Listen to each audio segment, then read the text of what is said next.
Table জুড়ে থরে থরে সাজানো 500 টাকার নোটের বান্ডিল, আর পাশে বসে রয়েছে বিজেপির 2 পৌরমণ্ডলের নেতা। এই নিয়ে রাজনৈতিক চর্চা শুরু হয়েছে।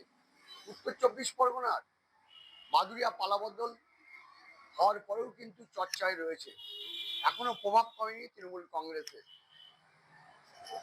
বসিরহাট সাংগঠনিক জেলার বিজেপির 2 সদস্য বিশ্বজিৎ পাল, সঞ্জয় ঘোষ বাদুড়িয়া একটি চিটফান্ডে অস্থায়ী কার্যালয় করা হয়েছে, আর সেখানে 500 টাকার নোটের বান্ডিল সাজানো রয়েছে। এই নিয়ে রীতিমতো সোশ্যাল মিডিয়া ভাইরাল। ইতিমধ্যে অল ইন্ডিয়া তৃণমূল কংগ্রেস এই টাকার বান্ডিলের ছবি পোস্ট করে তারা খুব উগড়ে দিয়েছেন। কিন্তু ইতিমধ্যে এই টাকা নিয়ে রীতিমতো রাজনৈতিক চর্চা শুরু হয়েছে বাদুড়িয়ায়। বাদুড়িয়ার 2 বিজেপি নেতার দাবি যে দীর্ঘদিন ধরে ওখানে জমি সংক্রান্ত নিয়ে 2 পরিবারের মধ্যে গন্ডগোল বিবাদ চলছিল। সেই জমি বিক্রি করার টাকা সেই কার্যালয়ে গোনা হচ্ছিল, এর সঙ্গে আর কোনো কারণ যুক্ত নেই। জমি বিক্রেতা এবং যারা সদস্য ছিল তারা একই দাবি করেছেন। কিন্তু প্রশ্ন হচ্ছে এই সোশ্যাল মিডিয়ায় টাকা ভাইরাল নিয়ে ইতিমধ্যে রাজনৈতিক চর্চা শুরু হয়েছে। বিরোধীরা কংগ্রেস ও তৃণমূল কংগ্রেস এই নিয়ে রীতিমতো তারা বিষোদ্গার করতে শুরু করেছে। যদিও এই বিজেপি নেতার টাকা ভাইরালের ছবি সত্যতা যাচাই করেনি কলকাতা টিভি, তাই নিয়ে সব মিলিয়ে নতুন করে বাদুড়িয়ায় যে টাকা সারি সারি বান্ডিল ভাইরাল হওয়া ভিডিও নিয়ে রীতিমতো চাপানো শুরু হয়েছে। এটা সম্পূর্ণ মিথ্যে প্রচার, সম্পূর্ণ টিএমসির কালচার।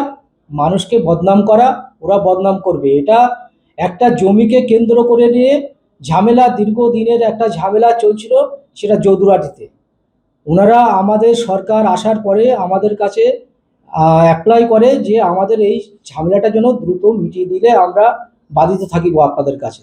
সেই জায়গায় দাঁড়িয়ে আমরা ওনাদেরকে ডাকি এবং উভয়ের সমস্যা আমরা সমাধান করে দিই।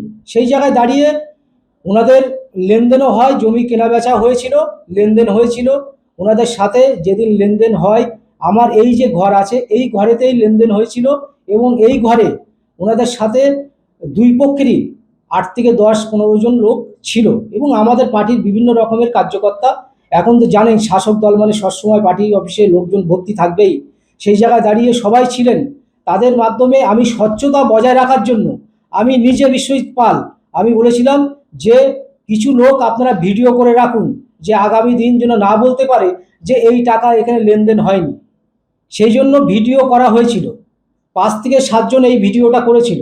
হয়তো তার ভিতর থেকে কোনো চক্রান্ত করে টিএমসির কোনো লিডার বা কোনো নেতা এই ভিডিও নিয়ে তারা বিভিন্ন রকমের প্রচার চালাচ্ছে। যেহেতু টিএমসির পাততলার থেকে মাটি সরে গেছে, মাটি আর নেই, জনগণ এদেরকে নিচ্ছে না। বাদুড়িয়ার মানুষও কিছুদিন পরে এদেরকে পুরো ধুয়ে মুছে সাফ করে দেবে। বাদুড়িয়ার মানুষ বুঝতে পারেনি, যেহেতু সংখ্যালঘু অধ্যুষিত এলাকা, মানুষ এইবার বুঝতে পারবে যে ভারতীয় জনতা পার্টি, বিজেপি সবার সাথে, সবাইকে সাথে নিয়ে কাজ করে। অতএব সামনের দিন এই যে টিএমসির যে চক্রান্ত, এই চক্রান্ত কোনো কিছু আর কাজে লাগবে না। এই চক্রান্ত একদম ভুয়ো ভুয়ো ভুয়ো। আজকে দেখুন, আমি নাম করে বলে দিচ্ছি, কাজল বাবু, কাজল চক্রবর্তী বলে যে ব্যক্তি আছেন, যদুরাটিতে বাড়ি। আপনারা খবর নিয়ে দেখুন, আপনারা এসছেন আমার কাছে, আপনাদের সুস্বাগতম জানাই। এবং আপনারা একটু তদন্ত করে দেখুন, যদুরাটিতে বাড়ি কাজল বাবু, কাজল চক্রবর্তী যিনি ব্যক্তি আছেন, উনি জমি বিক্রি করছেন।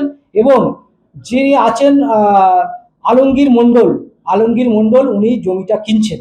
ওদের সাথে যোগাযোগ করেন, আপনার পুরো পরিষ্কার হয়ে যাবে কিসের টাকা এটা, কিসের জন্য লেনদেন হচ্ছে, পুরো আপনারা ক্লিয়ার হয়ে যাবেন। আপনারা যোগাযোগ করুন। আপনাদের কাছে আমার একটা রিকোয়েস্ট, যেহেতু টিএমসির এই যে নোংরা রাজনীতি, এরা তো দীর্ঘদিন ধরে, দীর্ঘ 15 বছর ধরে নোংরা রাজনীতি করে এসছে। এরা এইভাবে তুলাবাজি, কাটমানি খেয়ে খেয়ে এদের এমন একটা পরিস্থিতি হয়ে গেছে যে এরা জানে যে এখানে গেছে মানে এটা তুলাবাজির টাকা, কাটমানির টাকা। আপনি দেখুন যে ভিডিওটা ফাঁস হয়েছে, সেই ভিডিও কিন্তু আমি কোনোভাবে কোনো টাকাতে হাত দেয়নি। আমার সামনে টাকাটা লেনদেন হয়েছে এবং এগ্রিমেন্ট হয়েছিল, তাতে আমার সাক্ষীতেও সই করেছিলাম আমি, যে হ্যাঁ টাকাটা লেনদেন হয়েছে। যেন কোনোভাবে আমার সামনে যেহেতু লেনদেন হয়েছে, কোনোভাবে যেন কোনো পক্ষের টাকা যেন উল্টোপাল্টা না হয়, সেজন্য আমি আমি নিজের থেকে বলেছিলাম যে ভিডিও করুন আপনারা, কিন্তু সেই ভিডিওটা কিভাবে ফাঁস হলো, কিভাবে কি হলো সেটা আমার জানা নেই, এবং আগামী দিন আমরা জানতে পারবো যে কোন ভিডিও কিভাবে ফাঁস হয়েছে, সে পদ্ধতি চলছে, সেটা আমরা আগামী দিন দেখব। তবে আমরা বলবো, আমরা ভারতীয় জনতা পার্টি, আমরা মানুষের সাথে থাকি, মানুষের পাশে থাকি। এই নয় যে আমরা কাটমানি নিই, 1 টাকার কাটমানি কোনো গল্প আসবে না। আপনার নাম? বিশ্বজিৎ পাল, ভারতীয় জনতা পার্টির জেলার একজন সদস্য। মাধুরিয়া থেকে সঞ্জিত চক্রবর্তী, কলকাতা টিভি।